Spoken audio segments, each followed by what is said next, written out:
Соёл спорт аялал жуулчлал залуучдын амнаас төрийн шагналд соёлын гавьд зүтгэлтэн шагдар сүрэнгийн гүр азар агсанд эмгэнэл илэрхийлэхдээ баримтын болоод хил найруулгын ноцтой алдаа гаргасанд олон нийт бухимдаж шүүмжилсэн.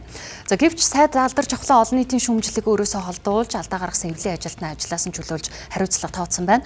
За мөн албан хаагчийн буруу учраас сайдын хуваар уучлалт гуйх шаардлагагүй гэх тайлбарыг алдарч авлаа сайд өгсөн байна. Бид ажилтан алдаа гаргасан ажилтнаа өөрөө итгэхгүй байгаа. Яагаад тийм алдаа гаргав гэж. Дэндүү харамсмаар энгийн алдаа гаргасан. Хинч мэддэг шүлгүүдийг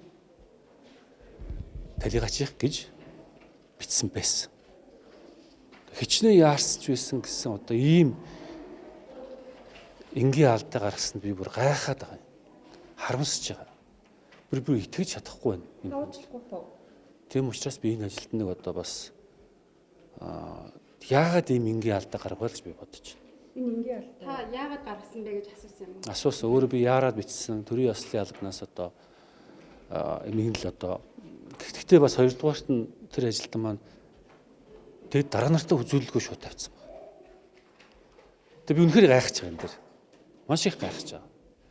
Тэгээд би өөрт нь одоо бас яагаад ийм алдаа гаргачих вэ? Одоо би яарад ийм хийчлээ. Гэхдээ өнөөдөр Монголд одоо амьдтай биений хайрлыг дашболбрих гэдгийг мэдэхгүй хүн байдаг гэж юу? Тэр банд асуудал байгаа. За би яарад байна заа. Хинч ийм алдаа гарах ёсгүй. Энд дээр та өөрөө уучлахгүй. Би тийм алдаа тийм үг хэлсэн биш би ямар юм бэ?